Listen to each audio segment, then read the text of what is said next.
நல்ல அழகாக இருக்குது செடி. நான் கொண்டு வரும்போது சின்ன குட்டி செடியாக இருந்தது. இப்போ பார்த்தீங்கன்னா நல்ல செடி, நிறைய பூக்களோட செடி நல்லா தளர்ந்து வளர்ந்துருக்குது. இன்றைக்கி மழை பெய்கிறனால பார்த்தீங்கன்னா இங்கே பார்க்க உங்களுக்கு கூட தெரியும் எவ்வளோ தண்ணி இருக்குதுன்னு சொல்லிட்டு. அவ்வளோ தண்ணி இருக்குது. செடி சூப்பராக இருக்குல்ல. பார்த்திங்கன்னா இன்னொரு செடி இருக்குது. இதுவும் இப்போ தான் வளர்ந்து வந்துக்கிட்டு இருக்குது. அதே மாதிரி செடி தான் இதுவும். பார்த்திங்கன்னா இவ்வளோ மொட்டு அவ்வளோ சிறப்பாக இருக்குது. இது இன்னும் சீக்கிரம் பூக்கும். இதுக்கு எல்லாமே நம்ம மாட்டு சாணங்கள் தான் நம்ம போடுறோம், வேறு எந்த உரமும் போடலை. பார்த்திங்கன்னா இது ரொம்ப ரொம்ப நல்லாயிருக்கு. இன்னொரு செடியை பார்க்கலாம் பாருங்கள். இது நல்ல பூத்து குலுங்குதுங்க பாருங்கள். எவ்வளோ பூக்கள் இருக்குதுன்னு மட்டும் பாருங்கள். எவ்வளோ பூக்கள். இதுவும் குட்டி செடியாக தான் நான் கொண்டு வந்தேன். குட்டி செடியாக கொண்டு வந்து பார்த்திங்கன்னா ரொம்ப நல்லா பூத்துருச்சு.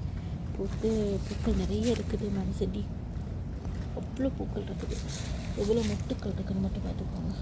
அவ்வளோ அழகான மொட்டுக்கள் இருக்குது. அப்படி இது நேற்று பூத்த பூ காஞ்சிருச்சு. இது நேற்று பூத்தது காஞ்சிருச்சு. இது ஒரு இடத்துல 3 அது இப்படி அழகாக பூத்துருக்கு பாருங்கள். இந்த இடத்துலையும் அப்படி தான் இருக்குது. ரொம்ப அழகாக இருக்குல்ல. ஸோ இங்கே ஒன்று இருக்குது, அப்புறம் இங்கே ஒன்று இருக்குது, இந்த பக்கம் ஒன்று இருக்குது. மொத்தம் 3 வருது பாருங்கள். ஸோ ரொம்ப அருமையாக இருக்குது, ரொம்ப அழகாக இருக்குல்ல. ஸோ பாருங்கள், பார்த்துட்டு உங்கள் அன்பையும் ஆதரவையும் எங்களுக்கு கொடுங்க, கமெண்ட் பண்ணுங்கள். இதுக்கு நீங்கள் என்னென்ன உரம் போடுறீங்க, என்ன மாதிரி பண்ணுறீங்க, உங்களுடைய தகவலையும் எங்களோட பகிர்ந்துக்கோங்க. வேறு என்னென்ன இதுக்கு போட்டால் ரொம்ப நல்லாயிருக்கும் நீங்கள் நினைக்கிறீங்க, அது எல்லாமே எங்கள் கூட பகிர்ந்துக்கோங்க. ரொம்ப நல்லாயிருக்கும். அப்போ ஒரு உரையாடல் மாதிரி இருக்கும். நீங்களும் சொல்லும்போது நானும் அதை வளர்த்துக்கலாம், இந்த செடியை நல்லபடியாக பார்த்துக்கலாம். இந்த செடியை பார்த்திங்கன்னா ரொம்ப வளர்ச்சி நல்லா இருக்குது. கட்டையாக இருந்தாலும் இது வளர்ச்சி கொஞ்சம் குறைவாக இருக்குது. ஆனாலும் நிறைய பூக்கள் இருக்குது, நிறைய பூக்கள், மொட்டுக்கள் நிறைய. உங்களுக்கு தெரியுமா இருக்கும் இவ்வளோ அழகாக இருக்குதுன்னு சொல்லிட்டு.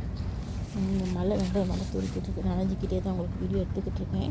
ஆனால் ரொம்ப நல்லா இருக்குது, பார்க்கும்போது ரொம்ப ஆசையாக இருக்குல்ல. ஸோ இது நமக்கு கிடைக்கும், எல்லா இடத்துலையும் கிடைக்கும். பக்கத்து வீட்டில் யாருக்கிட்டே இருந்தால் கூட ஒரு செடி வாங்கி தண்ணியில் வச்சுட்டு அதுக்கப்புறம் நீங்கள் நட்டு வச்சிங்கன்னு சொன்னால் ரொம்ப நல்லா வரும்.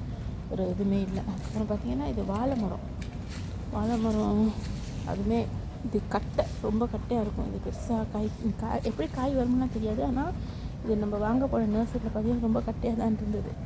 அதை தான் நம்ம வாங்கிட்டு வந்து வச்சுருக்கோம். ஆனால் ரொம்ப நல்லா இருக்குது. செடி ரொம்ப செழிப்பாக வளர்ந்துருக்கு பாருங்கள், எவ்வளோ அழகாக இருக்குன்ட்டு. மழை பெஞ்சனால தண்ணியெல்லாம் அப்படியே முத்தாக இருக்குதுங்க. ரொம்ப அழகாக இருக்குது. எங்களோட இலங்கையில் இப்போ இது சிங்கப்பூர்லேருந்து எடுத்துக்கிட்டு இருக்கேன். இலங்கையில் பார்த்திங்கன்னா ரொம்ப தாராளமாக வாழை மரம் வீட்டை சுற்றி இருக்குது. ரொம்ப பெரிய அந்த மரம்லாம் ரொம்ப பெருசாக செழிப்பாக இருக்கும். இது நல்லா செழிப்பாக தான் இருக்குது. செழிப்புக்கு ஒரு குறைச்சலும் இல்லை. ஆனாலும் ரொம்ப குட்டியாக இருக்குது. பார்த்திங்கன்னா இவ்வளோ அழகாக இருக்குதுன்னு சொல்லி பாருங்கள். இந்த இலையோட கலரை பாருங்கள், எவ்வளோ வித்தியாசமாக இருக்குதுன்னு சொல்லி. ஒரு வித்தியாசமாக ஒரு டிசைன் மாதிரி வந்திருக்கு பார்த்திங்களா. ரொம்ப நல்லா இருக்குல்ல. சரி, ஓகே. உங்களோட தோட்டத்தில் இருக்கிறது எங்களோட பகிர்ந்து கொள்ளுங்கள். நன்றி, வணக்கம்.